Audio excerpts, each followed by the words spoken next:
महाभारत जैसे ग्रंथ के रचनाकार, उनके चित्त में खिन्नता क्यों होगी? मैं कभी कभी सोचती हूँ, कभी कभी कवियों से पूछती हूँ तो वो कहते हैं कि हमने बहुत कविताएं रची दीदी माँ, लेकिन अभी भी लगता है कुछ बाकी रह गया, कुछ होना बाकी रह गया, कोई और सत्कर्म हमसे होना बाकी रह गया। तो देव ऋषि नारद ने कहा कि आपसे एक ही होना बाकी रह गया, आपसे भगवान कृष्ण के गुणानुवाद आपसे निःसृत हों, वो करिए व्यास जी। मुझे देखिए, अपने पूर्व जन्म का वृतांत सुनाया देव ऋषि नारद ने कि मैं तो पूर्व जन्म में दासी का पुत्र था, दासत्व मेरे भाग्य में, लेकिन चतुर्मास के दिनों में हमारे गांव में साधु महात्मा आए तो पूरा गांव संतों की नगरी बन गया। अगर जागृत महापुरुषों का संग मिले तो चूक मत जाना। आजकल मुझे लोग बहुत पूछते हैं कि दीदी माँ, ये साधु महात्माओं के बड़े बड़े कांड हम टीवी पे देखते हैं, सब मामला गड़बड़ है, ये बातें ना करो हमसे संतों की। तो मैं अक्सर कहती हूँ कि ये बताओ कि अगर आप मार्केट से सारे असली सिक्के निकाल दो तो क्या नकली चल पाएगा? बोलो ना, असली करेंसी विदा कर दो तो नकली चल पाएगी? बोलो ना, असली के बल पर ही नकली चलता है। ये मत मानो कि सब नकली माल है, असली के बाद बल पे कुछ कुछ नकली भी चलता है। लेकिन तुम सारे ग्राही बनो देवियों। एक नन्ही मधुमक्खी भी प्लास्टिक के फूलों पे नहीं बैठती।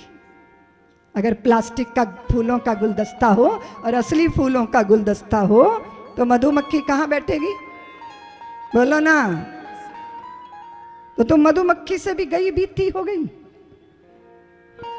जो सारग्राही होता है उसे पता होता है, वो जान जाता है। देवियों, तुम तो इतना भी जानती हो कि कोई तुम्हें किस दृष्टि से देख रहा है, उस दृष्टि में वासना है, प्रेम है, प्रीत है, वत्सलता है, नेह है, उपेक्षा है या अपेक्षा है। ये सारे भाव आंखों से पता चल जाते हैं। इसीलिए जागृत स्त्रियां बहुत कम चली जाती हैं, क्योंकि सामने वाले के चित्त की दशा उन्हें पता चल जाती है। इसलिए सारग्राही बनो और किसी संत की शरण। साधु मुझे प्यार से रामदास कहते थे।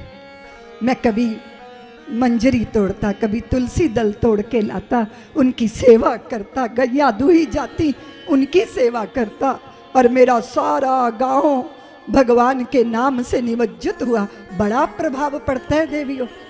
मैं हेमंत जी के घर में रुकी हूँ तो मेरे शयन का जो शैया है उसके पीछे भगवान बुद्ध की एक छोटी सी प्रतिमा रखी है। वो अपने घुटने पे हाथ रख के ऐसे बैठे हैं, बहुत रिलैक्स आनंद में।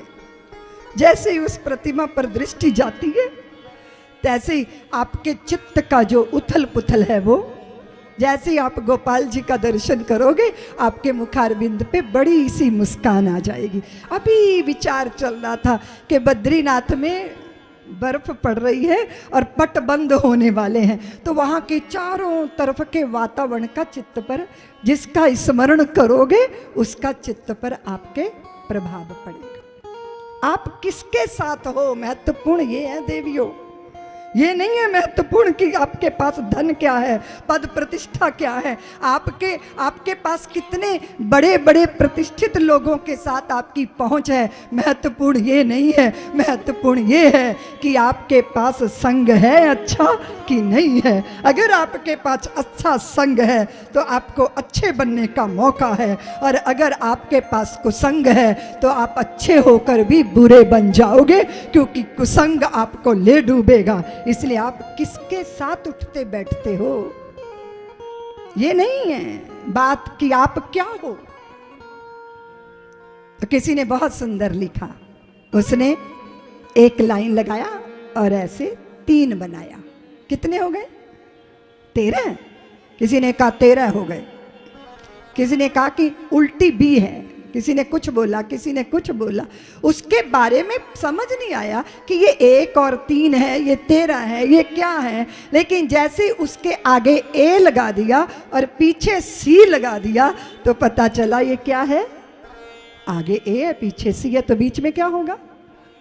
आप क्या हो कोई नहीं समझ पाता, लेकिन जब आपका संग देखा जाता है तो समझ में आ जाता है कि आप क्या हो। अगर संत के संग हो तो आप सज्जन हो, और अगर दुर्जन के संग हो तो आप, अगर दुष्ट नहीं हो तो दुष्ट होने की पूरी संभावना है। इसलिए संग करो किसका? अच्छे लोगों का संग करो, प्रीत से भरे हृदयों के आसपास रहो, और यहाँ आप आयो संतों की नगरी में। सब्सक्राइब करें साध्वी ऋतंभरा जी के YouTube चैनल को, और हमारे वीडियो को सबसे पहले देखने के लिए बेल आइकन को दबाना न भूलें।